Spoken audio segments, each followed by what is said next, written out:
You may be seated. Mr. Gessler, are you ready to proceed? Yes, ma'am.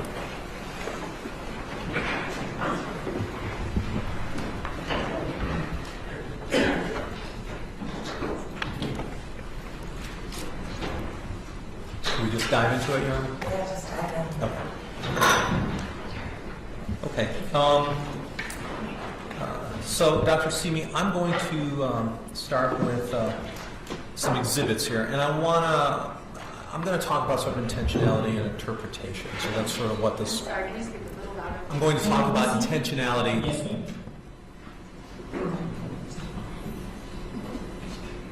Let's try that again. I'm going to talk about intentionality and interpretation as sort of the next part of what we're going to talk about. So let's bring up 1074. Okay. So, Dr. Stevie, I'm going to start with some exhibits here, and I'm going to talk about some intentionality and interpretation. So that's sort of what this. I'm going to talk about intentionality. Can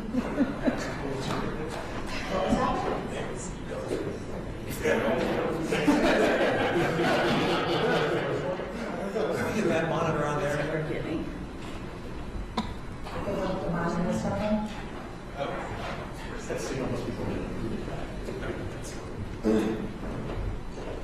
That was a trick question there for a second.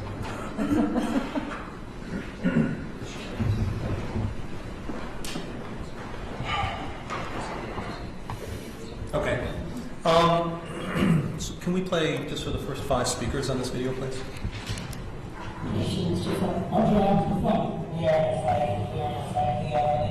Democrats are fighting as hard as we can. Democrats are standing up to fight.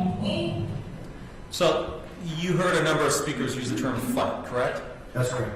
And I'd represent to you that those are leading members of the Democrat Party and office holders. Are you able to tell from their speech whether or not they're intending to provide a message to the members of the far right-wing extremists? If I may explain my answer? Let's just start off on small bits, and then I'll certainly give you a chance. So from what they're saying, so they're using the word fight, are you able to tell if they're intending to speak with far-right extremists? No, absolutely not. And it'd be fair to say that you can infer that they're not intending to speak with far-right extremists because they tend towards a different side of the political spectrum. Would that be fair to say? I wouldn't necessarily want to make that kind of inference on limited information, but I understand your characterization. Would it be fair to say that in order to understand whether they're, well, let me back up. Can you tell from what they're saying whether or not the members of the far right-wing extremists would view that as a communication to them? 10-second clips? Absolutely not. You'd need more context, correct? More information, more context. And what is some of that more information you need? You'd want to look at past communication patterns. You want to understand the historical context between the speaker and whatever community or culture you're trying to understand, whether they have a relationship with. You'd want information from that culture's perspective. In our case, right-wing extremists and how they receive messages, and in particular as it relates to that specific person. So there's a number of different types of information you'd want to be able to more fully assess and try and identify whether there's any patterns that are present. Let's play a little bit more. I'm guessing your answers are going to be the same, but we're going to go through this. Okay. Play 5. Democrats are going to fight like hell. We fight like hell. I will fight like hell. Did you answer the same for those 5? Yes, it is. Okay. Let's just finish the clip, and I'll ask you a few more questions at the end of this clip, okay? Sounds good. I'm going to fight like hell. I will fight like hell. I will fight like hell. I and many of the senators and members of the House will fight like hell. We are going to fight like hell. We're going to fight like hell. fight like hell. And we just have to fight. We're gonna fight, we're gonna fight, we're gonna fight, we're gonna fight. If you'll fight, To fight. Political revolution. That means that millions have got to stand up and fight. and fight and fight, stand up and fight back, to fight and continue to fight once again, fight back in the fight we're fighting at. My part, to fight administration. Get up, get what you don't fight for. We'll also fight him and challenge him in every way that we can. Fight in Congress, fight in the courts, fight in the streets. In the Congress, in the courts, and in the streets. There's the fight, there's the fight, there's the fight, and then there's the fight to defend. We're even going to take on this fight. The American people are going to have to fight. Get in this fight. Get in this fight. Around the clock fighting, we gotta keep fighting and keep focused. We will fight when we must fight. We've been fighting, so we need to fight, but we also need to fight. Always will be on the fight. This is going to be a fight. We always must fight. We're the fight of our lives. We're going to be the fight of our lives. This is the fight of our life. The fight of our lives. We are in this fight for our lives. You cannot ever give up fighting. Okay, you heard a few speakers in there say we're going to take the fight to the streets. Do you remember hearing that among some of the speakers? Two of them, I believe, said that. Okay, I trust your characterization. You don't want me to play that whole thing again, do you? I'd rather not. Okay. So there's a couple speakers that said we're going to take the fight to the streets. If they were at a rally with far right-wing extremists in it, and they used the term fight, and we're going to take the fight to the streets, would those far right-wing extremists interpret that as a call to violence? They had a relationship with the speaker that involved a history of that speaker promoting and endorsing violence, both before and after violent incidents had occurred. Had developed a relationship, signaling various things that were important to that community, that culture, signaling things in terms of their support for various grievances, using language representing threats as existential in nature and requiring violent action. If all of those things were present, then yeah, quite possibly they would interpret it in that fashion. Okay. And if those things weren't present, it's unlikely they would interpret those terms, fight and take the fight to the streets, as a call to violence, correct? It's always hard to predict. You take something out of the equation again. That if you're just saying in isolation one thing, and if that one thing's not present, then yeah, that would make sense that it would have a substantial influence in terms of a lack of action that might not be taken. So let me give you a hypothetical. Let's say there's a speaker, say one of those speakers in there that says, we're going to fight like hell and we're going to take the fight to the streets. That's what they say. And they say that at a big rally, and that rally has far-right extremists in it. But they don't have a history of promoting violence, at least none that the right-wing speakers know of. And they don't have any perceived relationship with the far-right-wing extremists. So they don't have those two factors. Would that be considered a call to violence?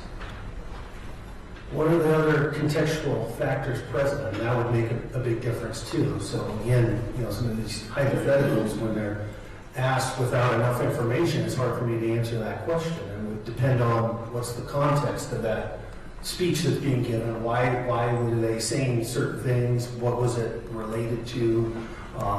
The audience is going to receive, even with the lack of information, you could still imagine that our audience would receive certain calls to action in a particular way, depending on the situation. Okay. Let's take a look at a few more videos. And I think they'll provide a little more context, but perhaps not enough. So we'll talk about that. Okay.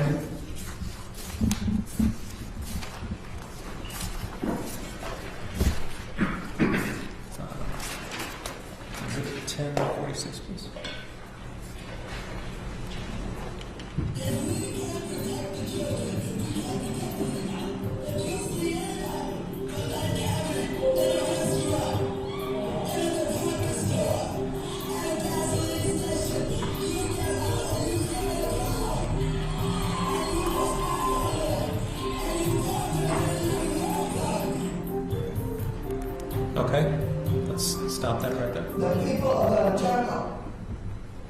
So, so you see the woman in there, and I'll represent you that she's a congresswoman, and she's speaking to a crowd, and she's telling them, the crowd, to push back and make people not feel welcome there, and people are cheering her on. Is that a call to violence, or would you need additional contextual information? It would, one of the factors that would be important in terms of contextual information are there individuals and groups present in the audience that have known violent histories for committing acts of political extremism, violent political extremism? Saying, making a statement like that with a crowd that has that known history is different than saying those things in a crowd where that's not present. Okay.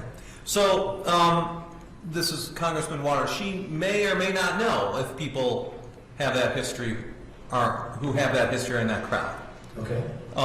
So you're saying, well, maybe it's a call to violence if there are people with that history in the crowd, and maybe it's not a call to violence if there's people without that history in the crowd.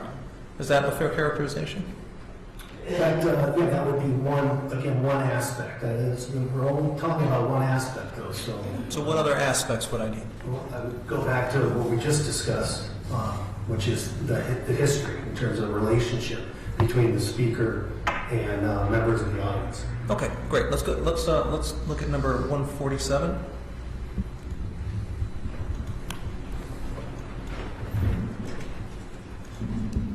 Well, thank you, Joe. It's good to hear you. Thank you for having me. You sure it's going to smash to me all the time?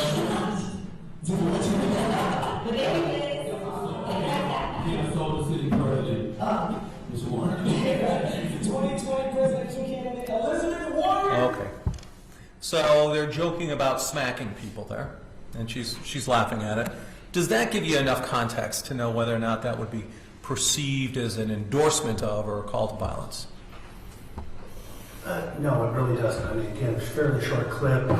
I'm not familiar with the speakers as far as the radio hosts. There's just not much contextual information for me to say much about. Okay.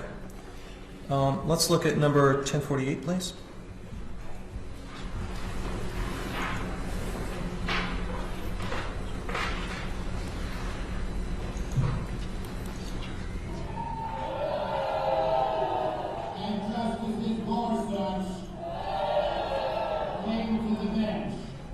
You know what's at stake? Over the last 3 years, women's reproductive rights have come under attack in a way we haven't seen in modern history. From Louisiana to Missouri to Texas, Republican legislatures are waging a war on women, all women. And they're taking away fundamental rights. I want to tell you, Judge, I want to tell you, Kavanaugh, you have released the whirlwind, and you will pay the price. You won't know I hate you if you go forward with these awful decisions. Okay. Let's talk about that one a little bit. Do you know who that is speaking, or do you understand the context behind that? I know who the speaker is. Okay. And you understand the context that was involved in a debate with respect to abortion and the possibility of the United States Supreme Court issuing a decision? Yes, that's my understanding based on what I saw. Okay. Did you have a pre-existing understanding before looking at this video? Of this particular clip? Yeah. No, I did not. Okay. So you heard Senator Schumer. He talked about how women are coming under attack, how people are waging war on them, and taking fundamental rights. Is that language characteristic of some of the language used by far right-wing extremists? I'm not saying he is one, but does it have the same characteristics of some of the language used by far right-wing extremists?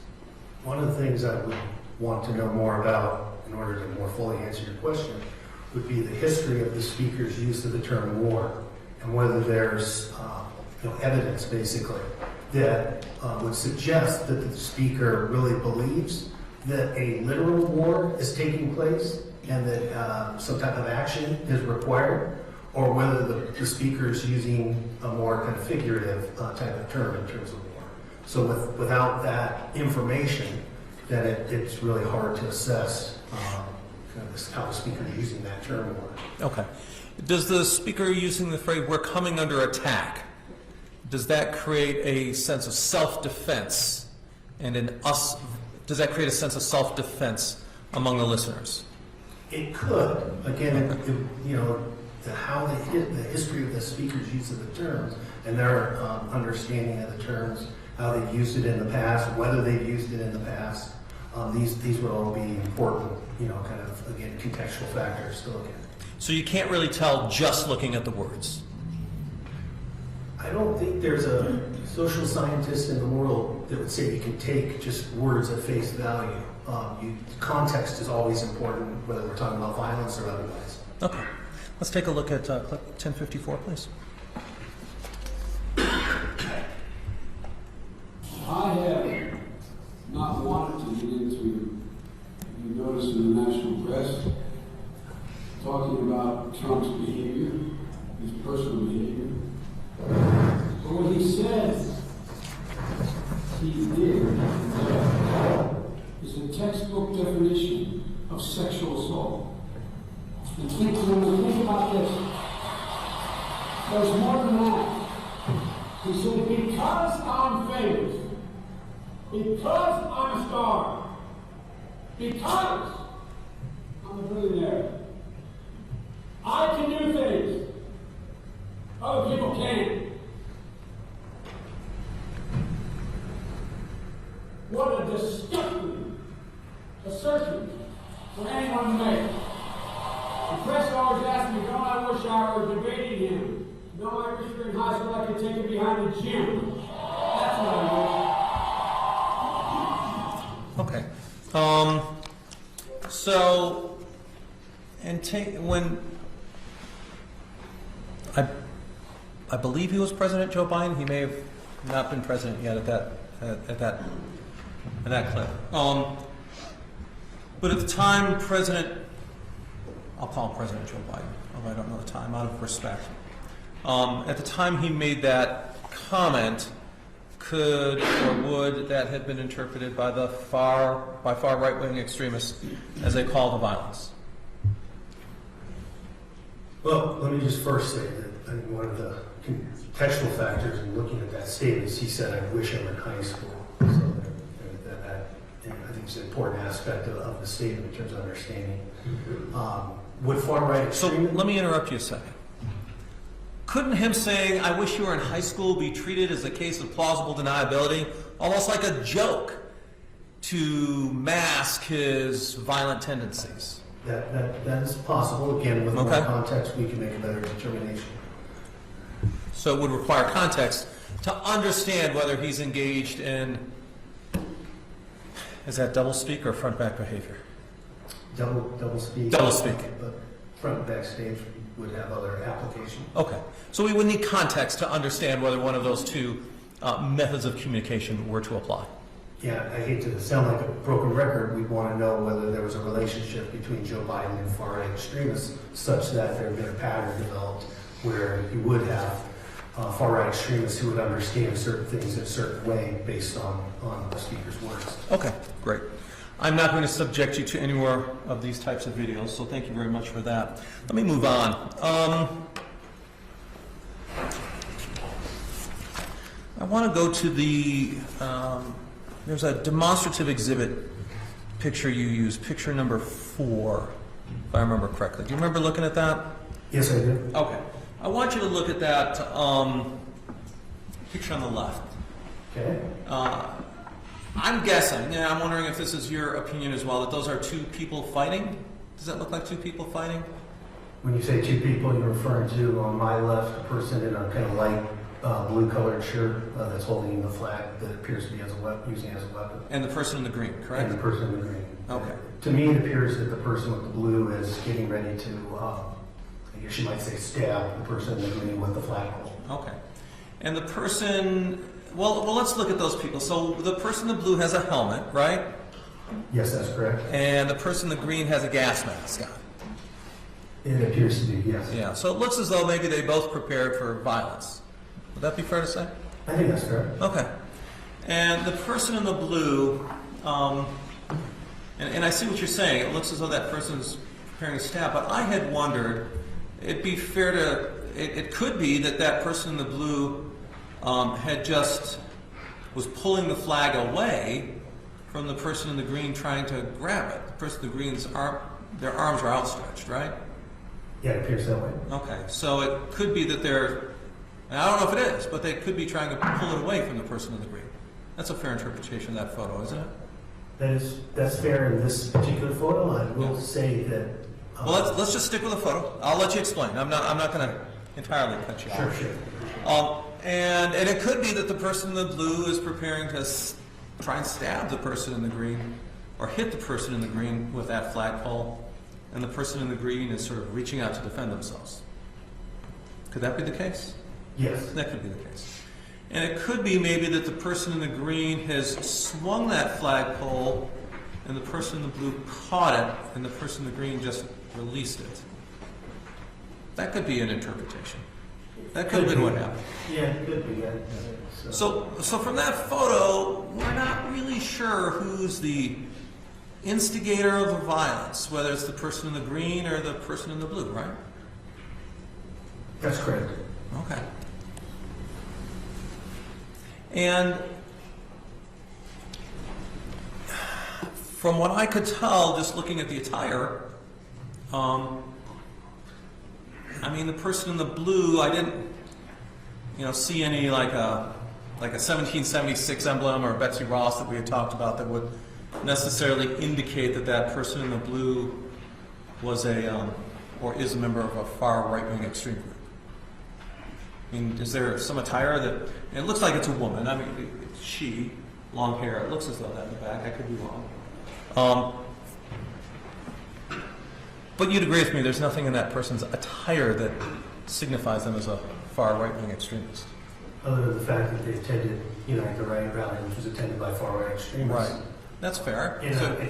So the context, where they're located, but not necessarily their attire themselves. No. Some people at Unite the Right had more kind of group-specific attire. Many others did not. That was pretty common that day. And you'd agree with me, same with the person in the green. There's nothing necessarily in their attire that signifies that they're a far right-wing extremist or a member of that group. You'd agree with me on that? I would agree with you. Okay. So you had talked about, we can turn that off for a second. You did say I could explain a little bit. Is that All right, I'll let you explain. Very Go ahead. briefly. The reason I selected that photo is because dozens of people were assaulted by far-right extremists that day using various weapons, including flagpoles. Okay. And that's documented thing. Okay, and so you selected that photo? To be representative of the type of violence that happened at Unite the Right that was committed by far-right extremists. Okay. Now, did you attend that rally? No, I did not. Were you observer of the rally? No, I was in Montreal at the time. Okay. So you were out of the country during the rally. Correct. Let's talk about you talked a little bit about the Million MAGA March, is that correct? That's correct. Okay. And there was a video where a car that you said was President Trump's motorcade drove through it? That's my understanding. That was your understanding. And what's that understanding based on? It's been documented in multiple places. Okay. And the reason I asked that, I mean, I just saw one vehicle drive through. I mean, I guess in my experience, it seems though there's sort of a whole convoy usually. I think we might have saw a little slightly different aspect of the Okay. video. There's several vehicles. Okay. And you testified, if I remember correctly, that the vehicle went through, and then after that, violence broke out. No, that wasn't my testimony. How did I misunderstand that? The way you're characterizing it now, it sounds like it kind of almost immediately broke out. I said at some point later. Oh, at some point, like, okay, I'm sorry. I was just trying to get the sequence right. I didn't mean to imply that it was immediate. Okay.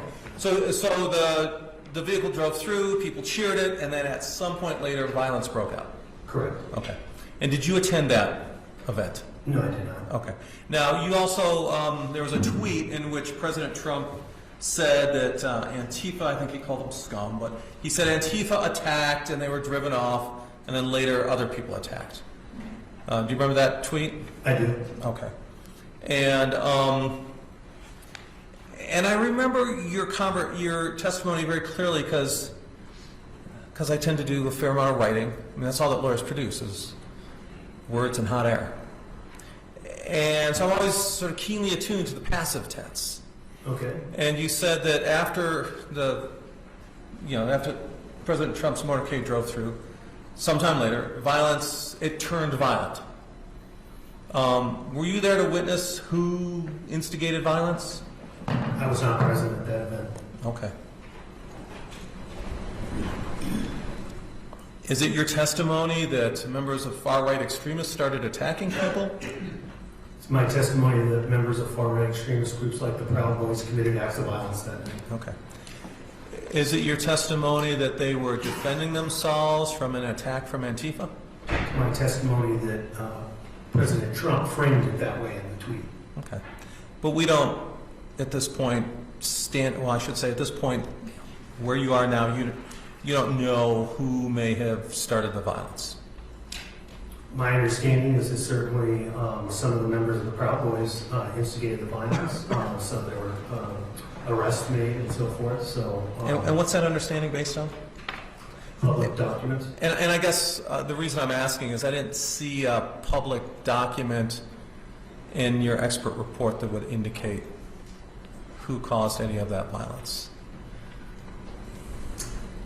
I mean, I'd have to review my reports. Okay.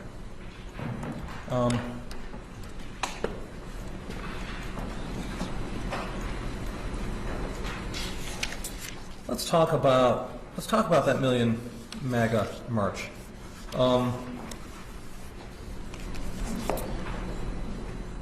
President Trump did not organize that march. Is that correct? That's correct. Okay. And he didn't invite the speakers to it, did he? No, he did not. And he did not invite who attended to it. He didn't invite the attendees, did he? That's correct. The only thing he did was drive through it, correct? Presidential motorcade, correct. Okay.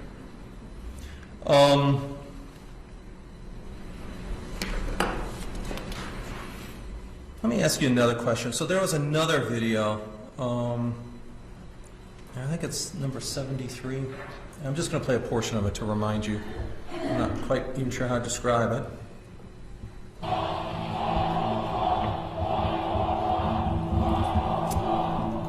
right, let's just put it on pause then. So you remember talking about this video? Yes, I do. And you said that was posted on the Donald.win. Donald Win. Yeah, Donald.win. Donald.win website. Yeah, it's a website of sorts. It originally started as a subreddit and then got mirrored and turned into more of a website. Okay. But that's not President Trump's official website, is it? That's correct. And it's not his personal website. That's correct. And there's no evidence that he put it on there, is it? No, I didn't testify to that. No. And you testified that there was some traffic or other postings or conversations on that website? A substantial amount. These are large sites that have, for years, had a substantial amount of extremist, right-wing, far-right extremist posts, including ones of violent nature. And there's no post on that website from Donald Trump, is there? Not to my knowledge. Okay. In fact, there's no evidence that President Trump's even aware of that website, is there? I mean, I'm not inside Donald Trump's mind in terms of what he's aware of in terms of specific sites, but I can tell you that, as indicated in the report, that there was a specific situation in terms of some of Trump's advisors, staff, that involved some of the posts on that particular site as it related to January 6th. And certainly there were a number of posts that specifically addressed the plans to commit violence January 6th. Now, was one of those posts by Steve Bannon? You had mentioned a comment by Steve Bannon. I don't remember if you said he had posted on that website or it was us. No, when I referenced Steve Bannon, it was in regards to comments he had made about claiming victory no matter what the election results were. Okay. And do you know the relationship between Steve Bannon and President Trump?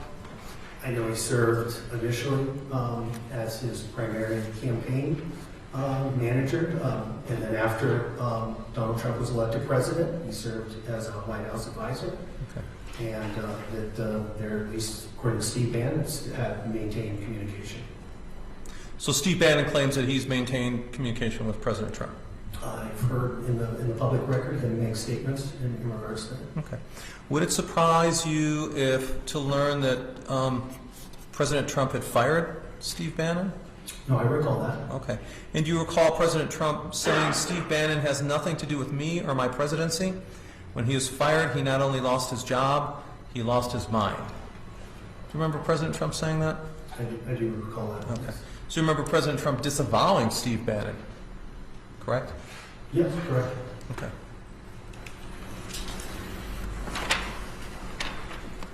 So let's go back to the sort of speech patterns. So you're talking about relationships and whatnot. So if President Trump were to rally, and we saw, I think where there was a protester or something, and he says, "Get that person out of there." That could be considered a call to violence if there's far right-wing extremists in that group. Is that fair to say?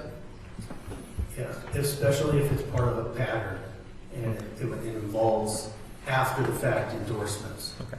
And then if he said, "Get that person out of here," and then like a few seconds or after a pause said, "But don't hurt him," would that "but don't hurt him" in your view be plausible deniability? It certainly could be. Yes, again, we'd have to look at the specific instances and the context, but that statement could serve certainly as a means of establishing plausible deniability. Okay.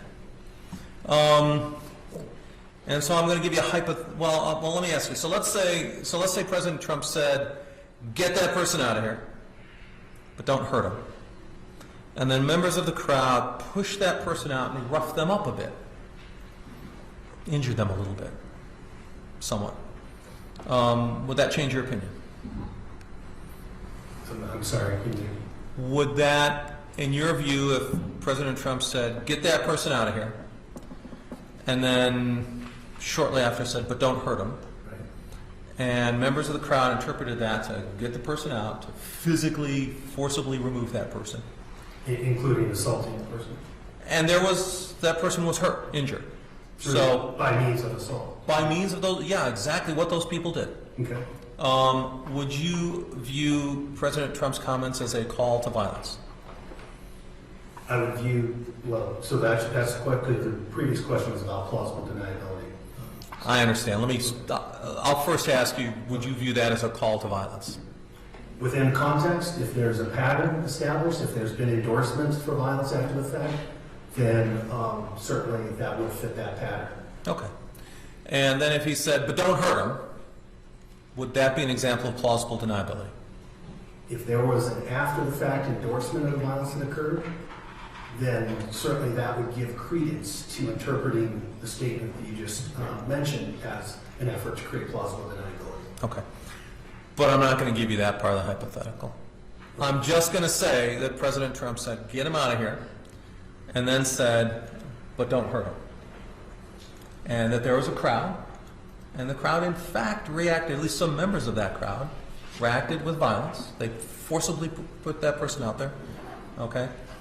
Is the phrase, "But don't hurt him," is that plausible deniability? That's all we have to go on. Well, you know, like the answer, but it depends. It's going to depend on context. It's going to depend on patterns. So giving one isolated example as a hypothetical with small bits of information, it's difficult to know exactly how these things should be interpreted or would be interpreted. Okay. But in your view, there's a possibility that it could be interpreted as a call to violence plus plausible deniability. There's a possibility that that could be the case. Yes. Okay.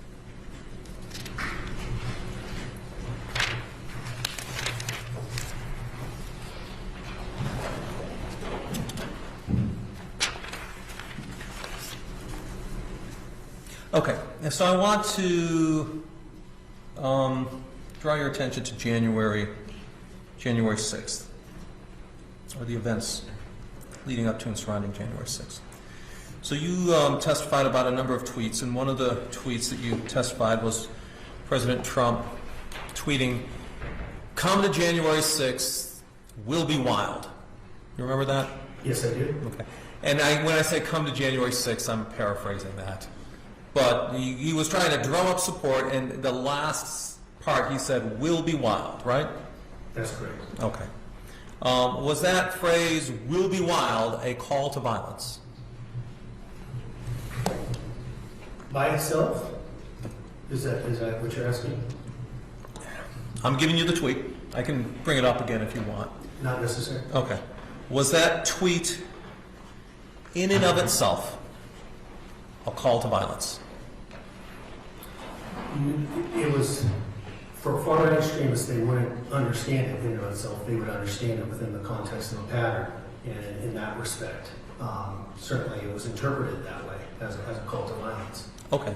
So, knowing what you know of all of President Trump's and the far right-wing extremists, their respective activities leading up to the day where he said, "We'll be wild," your testimony is that the far right-wing extremists certainly interpreted that as a call to action. That's correct. Okay.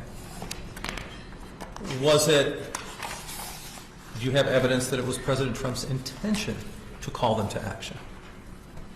My opinion is not addressing that issue. Again, I'm not in President Trump's mind. I can tell you about the patterns that have been observed by myself and other scholars as it relates to issues in terms of far-right extremists in these issues. I can tell you what I've observed in terms of patterns specifically related to President Trump and his relationship with far-right extremists. Okay. So your testimony today, then, it's fair to say, is really sort of limited to how far right-wing extremists interpreted President Trump's remarks.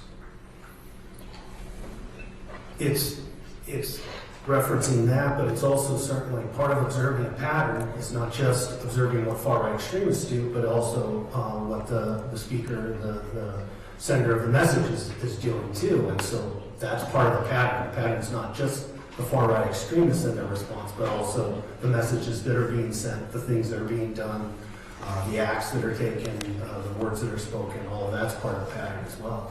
And what you just said is that it's beyond your opinion today as to whether or not Trump intentionally sought to mobilize people to violence on January 6th. Is that right to say? I can say that he expressed a consistent pattern of messages over time that encouraged violence. He expressed messages over time that endorsed violence. And that's very, I think, clear in terms of this pattern. Okay. So, on January 6th, you saw his speech, and you saw where he said, "Go down there and march peacefully and patriotically to the Capitol." Remember that part of the speech? Yes, I do. Okay. And your testimony is that or your conclusion, and tell me if I'm wrong here, your conclusion is that the far right-wing extremists interpreted that to be plausible deniability because of this past history and because your belief that President Trump had aggressive language that outweighed the peacefully and patriotic statement. Those two factors, the history and the outweighing of the peaceful and patriotic. Is that correct? Those are two, very critical factors. I think that's a fair characterization.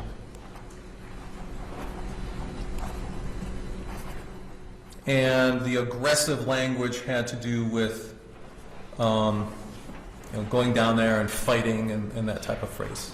As well as the existential threat type of language, you might say, as well as the reference to essentially a different set of rules applying. So it was the aggressive language in terms of the references to fight, which a number of times, 20 some odd times, but also some of these other things I just pointed to as well.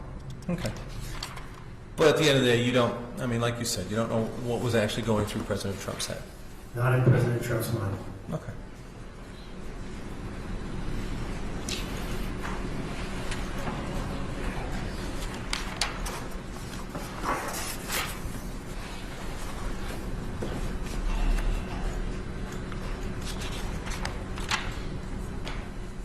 Excuse me one moment, Your Honor. I think I'm almost done.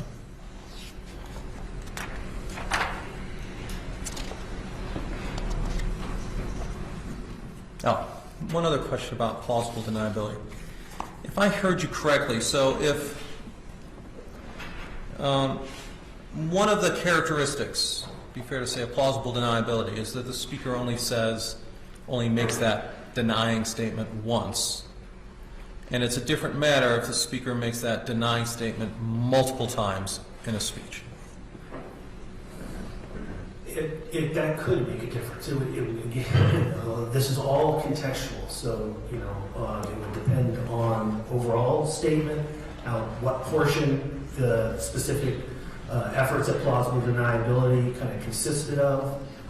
There's just a lot of factors we have to take into consideration. Okay.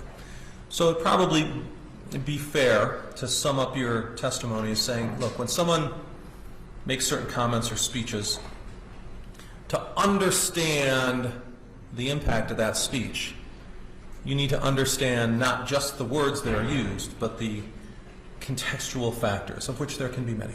Is that fair to say? Very fair. Okay. That's all I have. Thank you, Your Honor.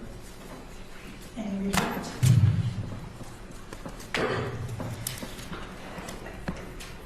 Oh, Your Honor, I would ask to be able to admit the videos I play, 1046, 47, 48, 54, and 74. Not for the truth of the matter that those people wanted to fight, but obviously as a basis for the witness's testimony here and his opinions. Mr. Wilson? You're okay with that? Okay. Then I will admit them. But can you repeat the list? Numbers 146, 147. I think they're 1046, I'm sorry. right? Let me get to the speaker. Numbers 1046, 1047, 1048, 1054, and 1074.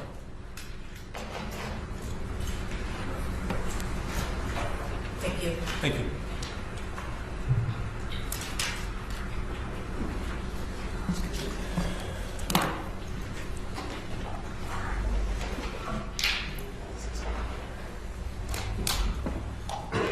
Good afternoon, Dr. Simi. Do you have enough water? I think I should be fine. Okay, Thank you. great. I want to start by talking about the patterns of Trump's behavior that you referenced in your conversations with Mr. Gessler. And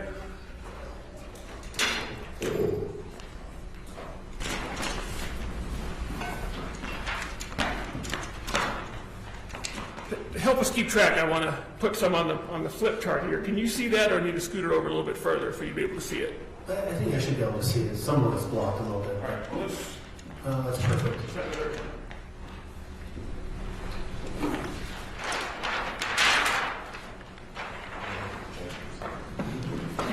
Your Honor, can you see it? Okay. If you move over that screen, just 6 inches. No, I can't have it. I hesitate to ask, but Mr. Gessler, can you see it? Okay, thank you. So I want to talk about a pattern, and I want to do that by sort of using the list you put in your report as a frame for this discussion. And if you could turn to page 18 of your report, and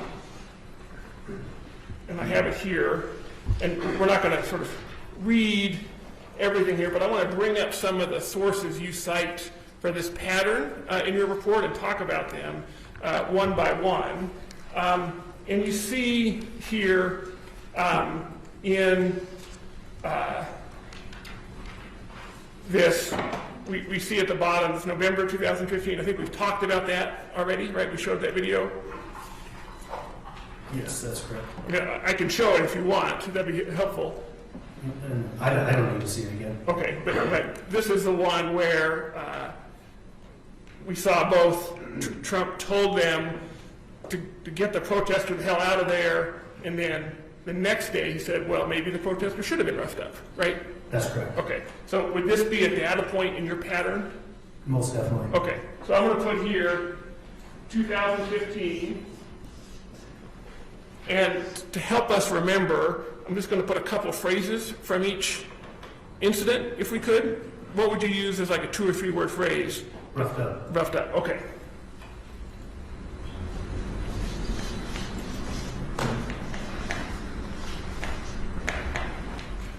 And you see the next example there is 2000.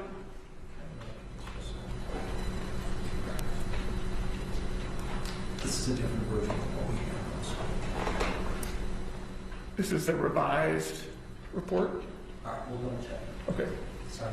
No, it's fine. But you want to take a minute to make sure you have the right thing?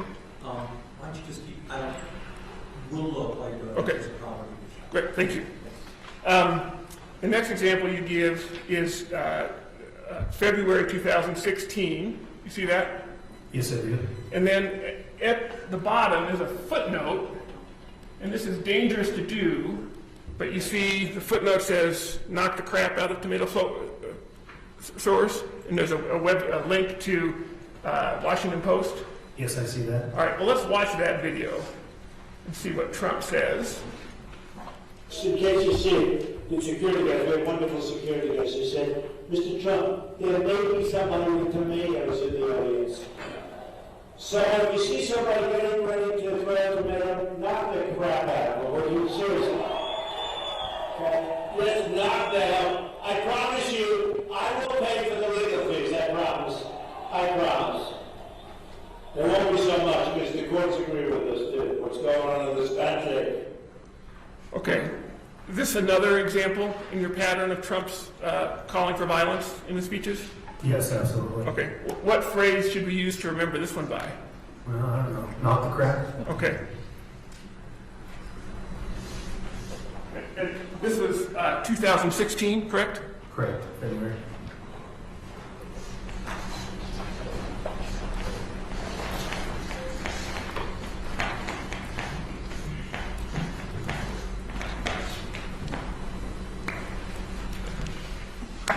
Okay.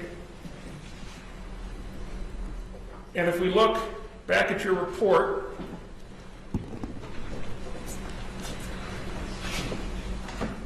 we see the same example. The next one about, from February 16, about punch him in the face. Do you see that?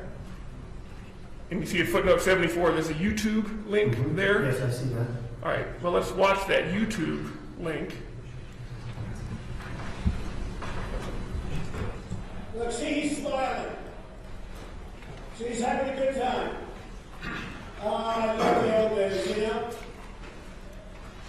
You know what I hate? There's a guy totally disruptive, throwing punches. We don't have to punch back anymore. I love the old days. You know what they used to do to guys like that when they were in a place like this? They'd be carried out on a stretcher, folks. That's true. You know, I love our police, and I really respect our police, and they're not getting enough. They're not. But honestly, I hate to see that. Here's a guy throwing punches, nasty as hell, screaming and everything else when we're talking. I mean, walking out, and we're not allowed, you know, with the guards and we're checking with him. He's walking out like a big high five, smiling, laughing. I'd like to punch him in the face. I'll tell you.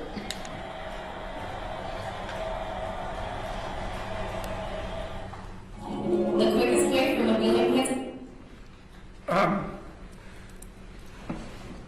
How would you, this was in 2016, what catchphrase should we use for this one, part of the pattern? How about punch? Okay. Well, there may be another one that involves punch. Can we say maybe punch in the face? Sure.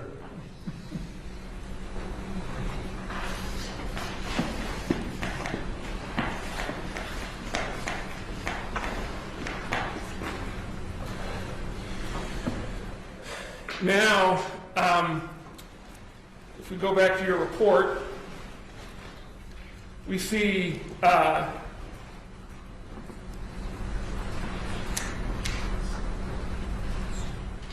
you have another example from March 2016. Oh, sorry, we don't have a video for that one.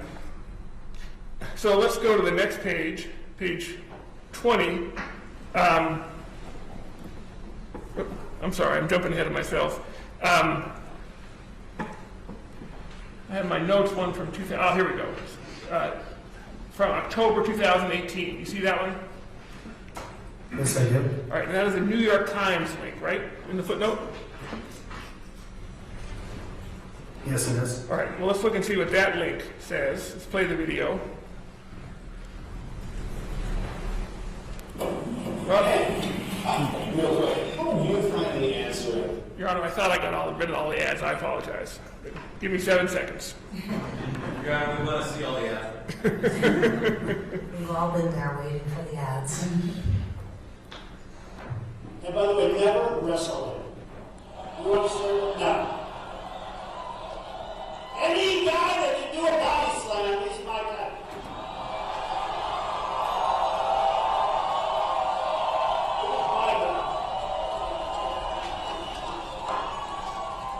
I shouldn't say it, there's nothing to be impressed by. So I was in Rome with a lot of the leaders from other countries, talking about all sorts of things, and I heard about it. And we endorsed Greg very early, but I had heard that he body slammed a reporter.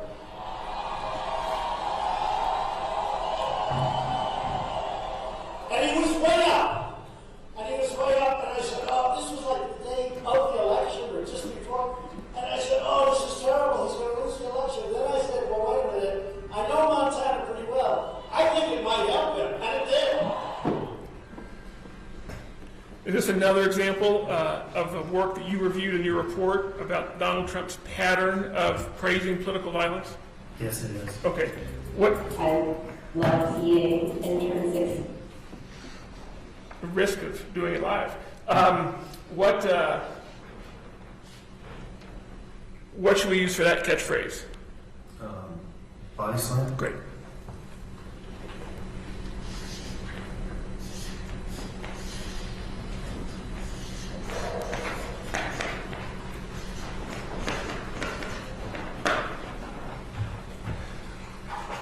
Now, I want to go to, we talked about a little bit at the end of our conversation, the stand back and stand by comment that Trump made. Do you remember when he made that comment to the Proud Boys? Or should I pull the video up? Oh, yes, I remember. When was it? Oh, well, it was at the debate, so I don't have the exact date off the top of my head. Okay, well, I'll pull the slide up so we can just make sure we all get it right on the demonstrative.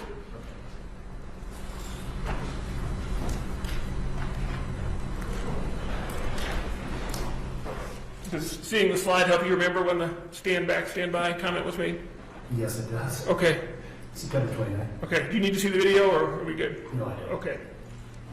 And how about stand back, stand by? Here? Yeah, that makes sense.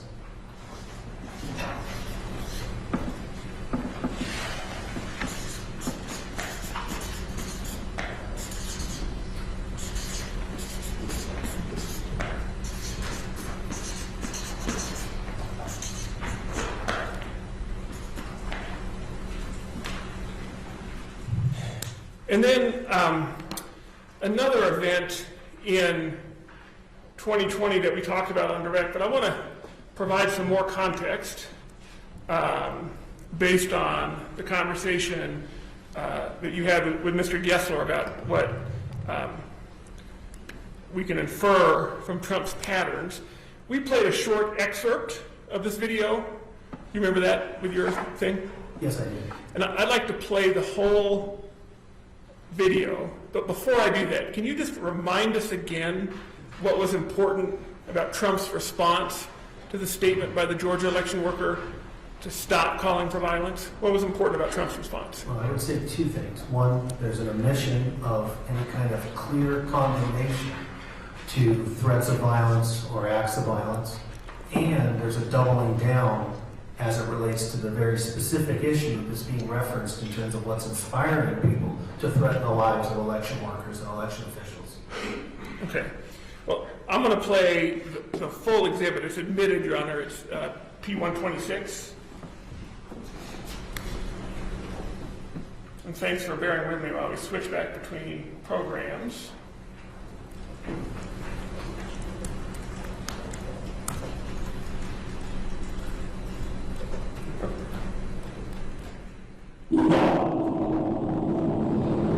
I'll start at the beginning.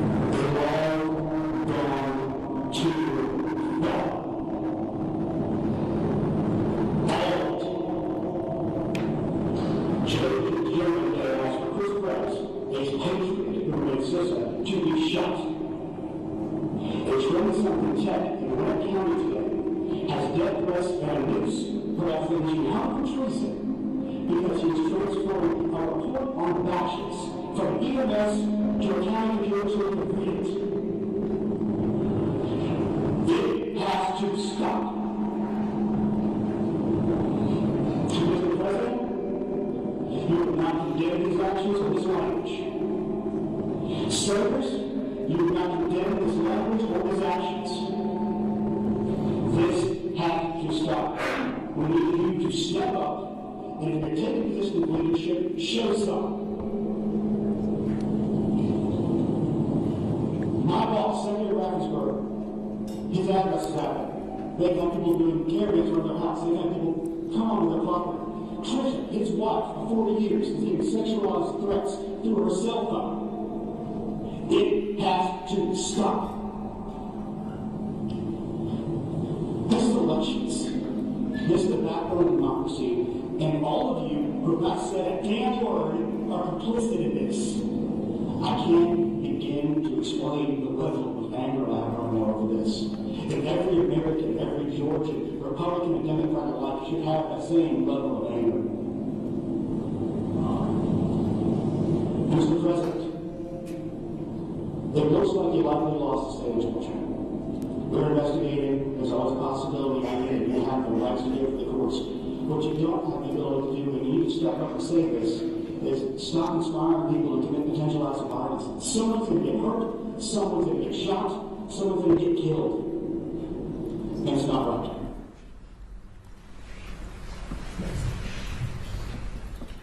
And I want to turn back to President Trump's response.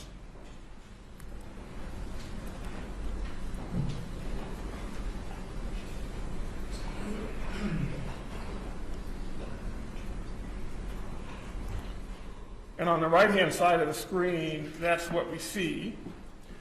Did President Trump at all do anything to discourage his followers from committing those acts of violence after being specifically identified, specifically requested, and with specific examples given of the harm that was being caused? Did he do anything to stop that? Not a thing.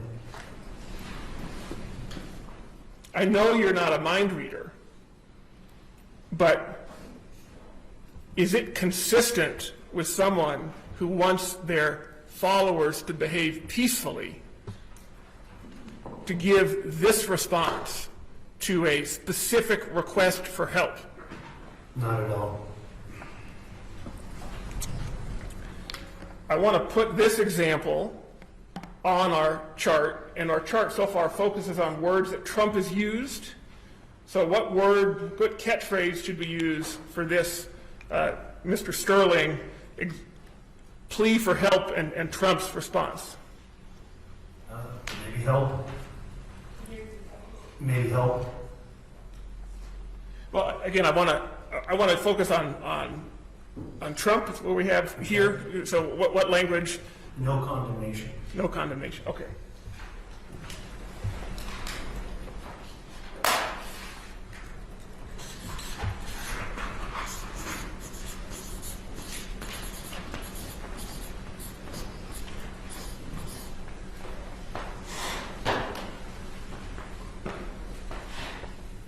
And can I put Georgia underneath to help us remember? Sure.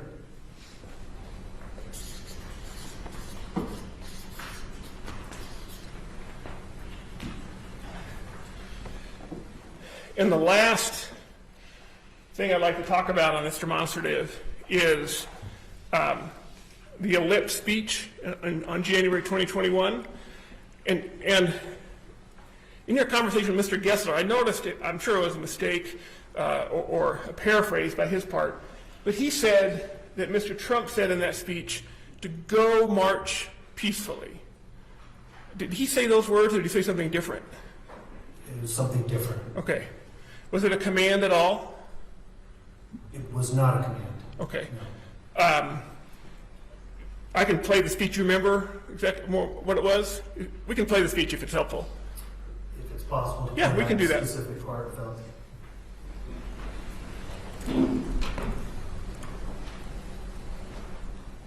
I'm going to get close but not perfect, so we'll start a little before when it happens. Okay.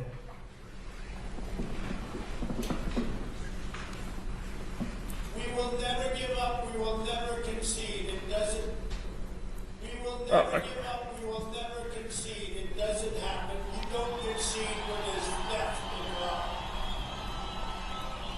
Our country has had enough, we will not take it anymore, and that's what this is all about. Because if Mike Pence does the right thing, we win the election. We want to go back and we want to get this right. Because we're going to have somebody in there that should not be in there, and our country will be destroyed, and we're not going to stand for that. And we're going to have to fight much harder. Now it is up to Congress to confront this egregious assault on our democracy. And after this, we're going to walk down, and I'll be there with you. We're going to walk down.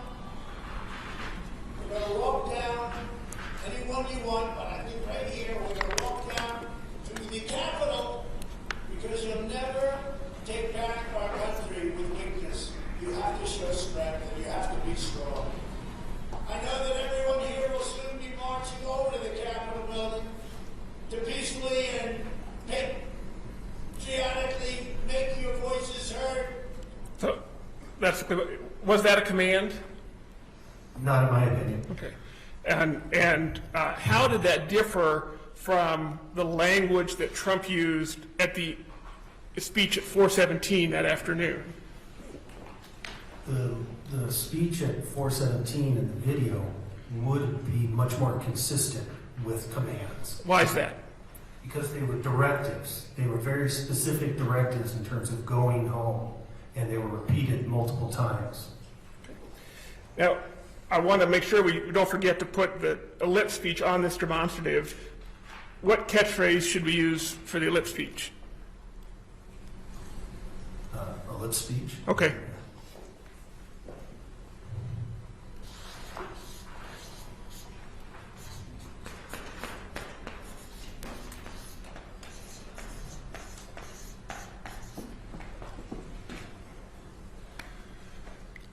Now, Dr. Simi, looking at these patterns over and over of Trump's use and acknowledgement of political violence, what does this tell you about his awareness of the effect of his language on his supporters? It suggests in terms of when encouragement and promotion of violence occurs, that people respond to that, and then it suggests an awareness on the speaker's part, in this case Donald Trump, knowing that these acts of violence occurred, and is able to then basically endorse and affirm the violence. So that would be hard to do without an awareness. I want to turn now and talk about a couple specific things that you, Mr. Gessler, talked about. You spent some time with him discussing Steve Bannon, right? Remember that?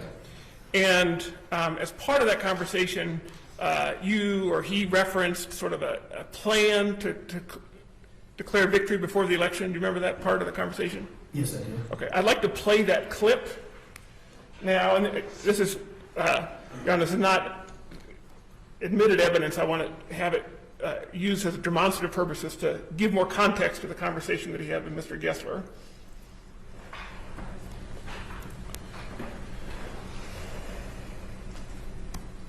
And it's just an audio clip, so there's no video.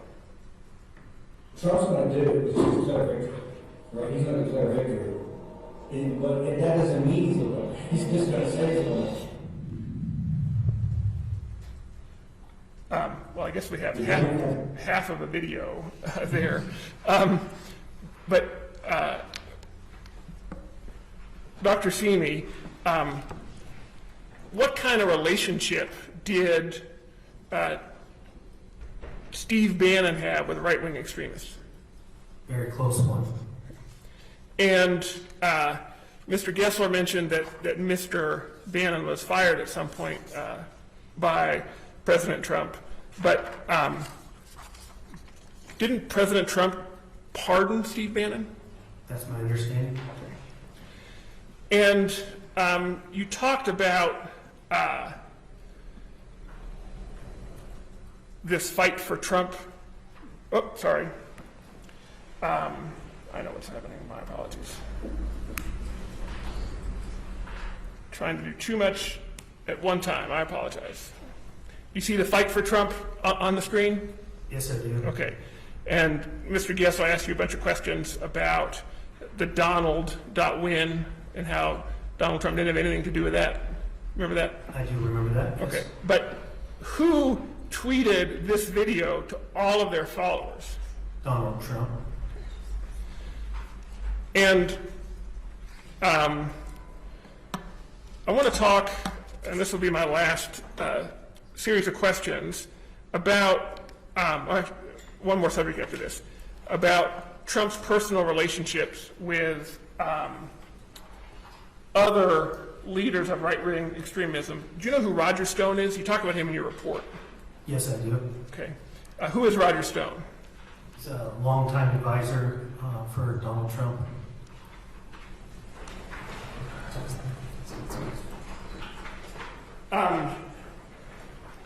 And what relationship did Roger Stone have with right-wing extremism?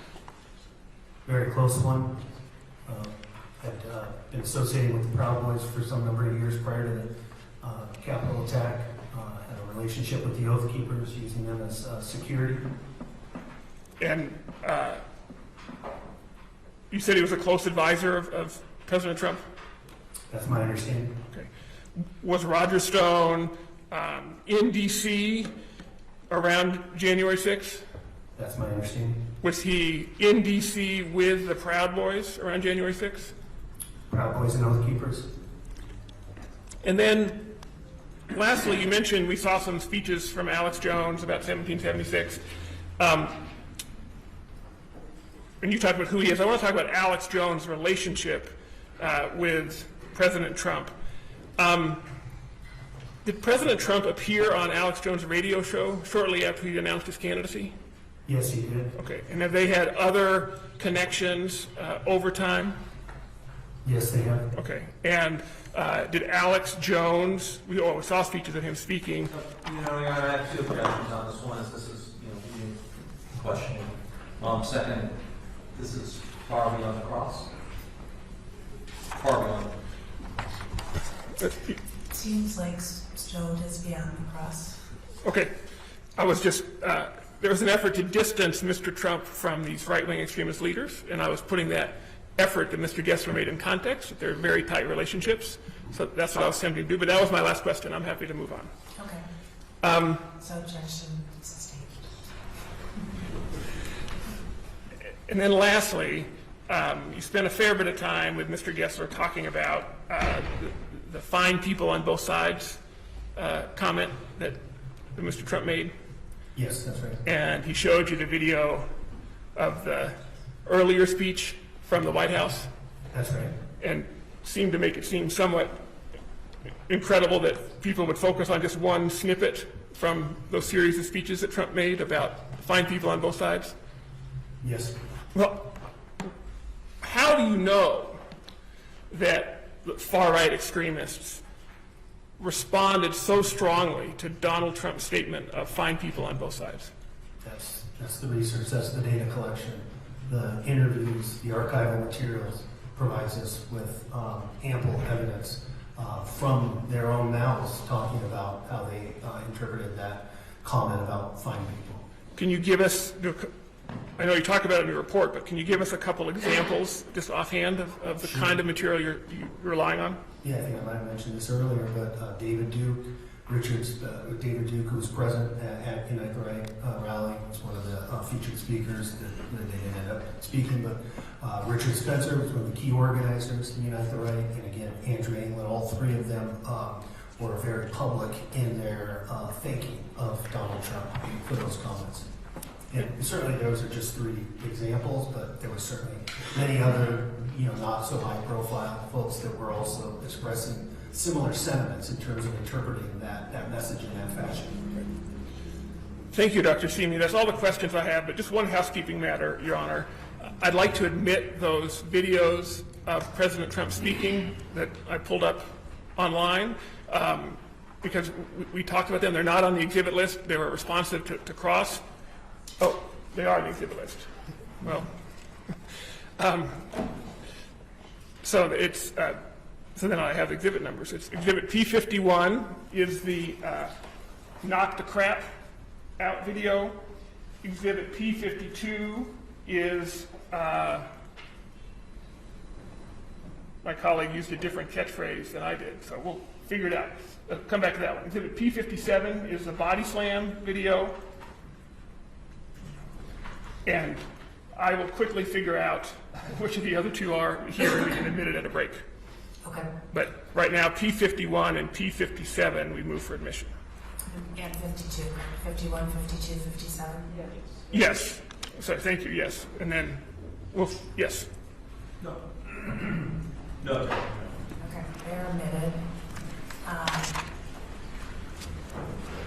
So we are done with? Yes. I have a little bit of recrossing.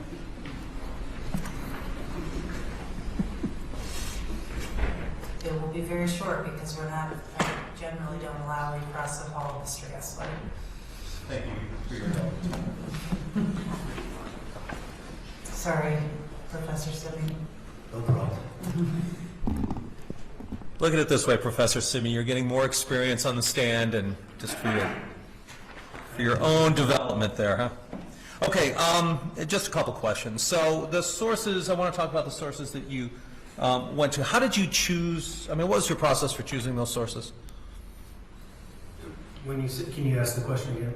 What was your process for choosing these sources upon which to base your opinion? The incidents themselves? Yeah. What was your process? Why did you choose those incidences? Well, that's part of the research process from studying what happens in terms of during the campaign and what happened after Donald Trump was elected. And so there's certain things that would be relevant to focus on and study in more closer detail. And as you're looking at far-right extremists. So I'm going to cut you off a little bit only because the court has admonished me to be brief. Sure. And I don't want to be too long. So did you listen to every single speech President Trump gave since 2015? No, I did not. You didn't listen to every single word? No. No, I did not.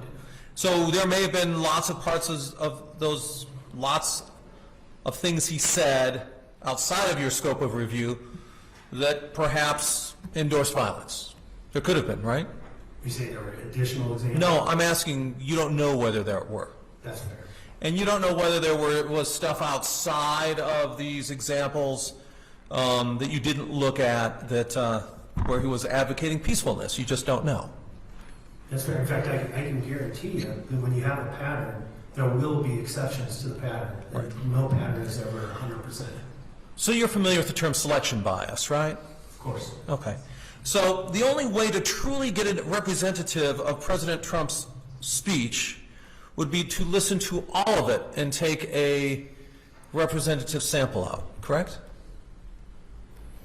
You wouldn't need to listen to the entire total of the speeches to arrive at an analysis of different segments of the speeches. You would be You wouldn't be sampling at that point, you'd be looking at the entire universe. Okay. It's different than sampling. So you'd have to take a sample, a random sample of lineup of his speeches. You'd have to line them all up. You'd have to provide identifiers for each minute or each segment, and then you'd sample each segment, correct? That would be one way of doing it, although not the only way. Random samples, not the only type of sampling strategy. And again, if we're talking about identifying patterns, you would not need to do what you just described to identify a pattern. What I'm getting at is it's true, isn't it, that you basically focused on the stuff that you thought was relevant to far right-wing extremism, and you ignored things that you didn't think was relevant to far right-wing extremism. I don't think that's fair. I think I certainly looked at positive cases, which these would be examples of what we call a positive case. I certainly looked at negative cases. And again, you can identify a pattern by looking at positive cases without looking at every single case in a sample or a universe. So let's look at these positive cases. So the first one is the 2015 Roughed Up, right? That's correct. And we saw a sample video from that, correct? That's correct. And that sample video did not, after Trump or before Trump spoke, President Trump spoke in that video, there was no evidence of someone being roughed up, correct? I'm sorry, can you repeat that? There was no evidence in that video of someone actually being roughed up. That's fair. And in the Knock the Crap video, there was no evidence of anyone actually having the crap knocked out of them, right? These are positive cases of encouraging or promoting violence. I understand. And my point that I'm making, and I'm going through it bit by bit, is that every one of these was speech, and there was no video in any of these examples of actual violence occurring. Is that correct? These are positive cases of promoting violence, so of course not. So there's no violence that occurred in that video body slam after President Trump spoke? In the video? Yes, that's right, because these are about promoting violence, not committing violence. So it's all based on President Trump's speech, correct? These are all, video clips that involve speech, yes. You're not saying that President Trump actually waded into the audience in 2018 and body slammed someone. As it pertains to this list, it's a list of positive cases related to promoting violence. That's the specific. And the promotion of violence is his speech, correct? That is correct. Okay.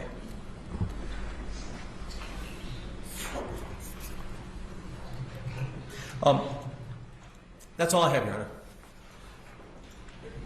I'm sorry. Yeah. Mr. Gessler made a gross mischaracterization of the record. I'd like a chance to just show one thing to the witness. If I may, Your Honor. Go ahead.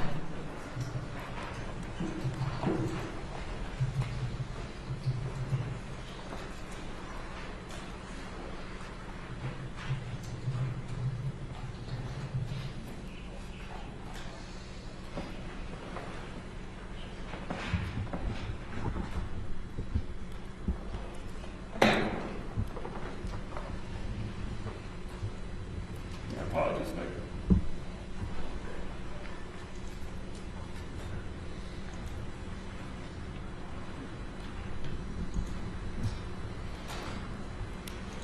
So, Professor Simi, we saw this, I don't want to replay it, but on the left, we see Trump telling someone to get roughed up, right? That's correct. And on the right, he's talking about the fact that the person was roughed up, right? That's correct. Right. There was no doubt in anyone's mind that what they were talking about on the right was a person at a Trump rally getting roughed up, right? That's correct. Okay. Thank you, Your Honor. So it's 2:25. I know we're breaking at 1. So let's, who's the next witness and how long do you anticipate they will take?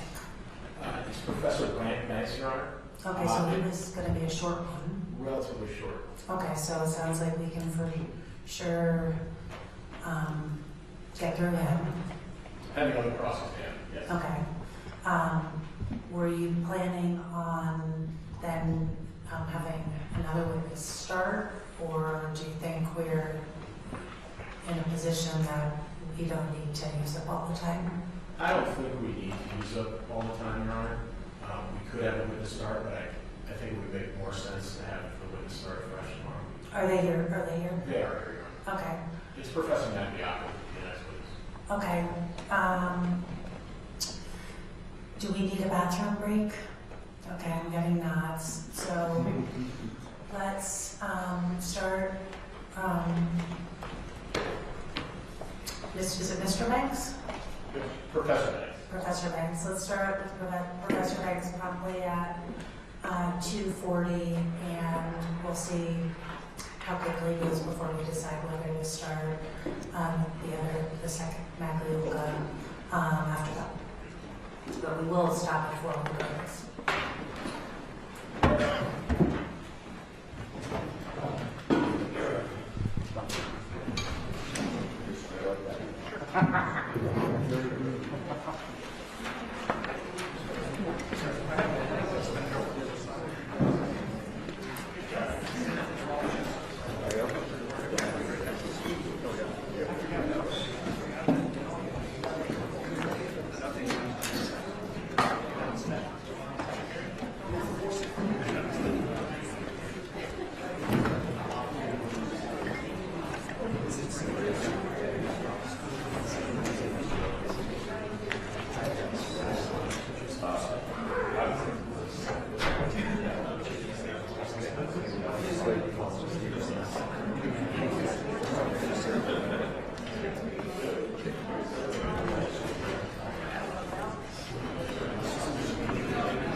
Yeah.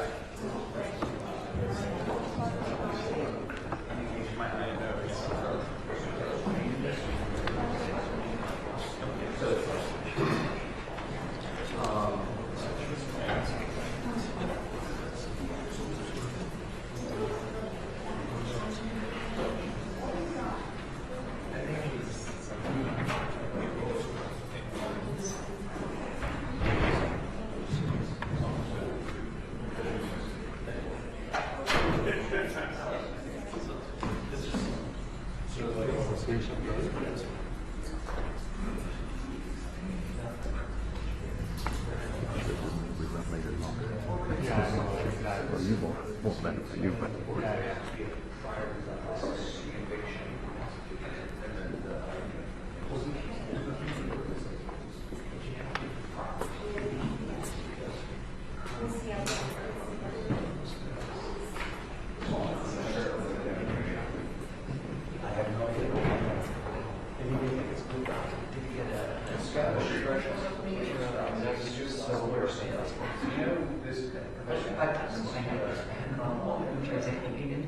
No, he's a national security secretary. Coulda, shoulda, woulda, done. So, I mean, one of the, still relitigating issues. Still? All relitigating. Well, at some point, we get to litigate, like, the drafting of the 14th Amendment. Yes. Your name is Jack Dempsey. Okay, so I can't be mad at you. So, but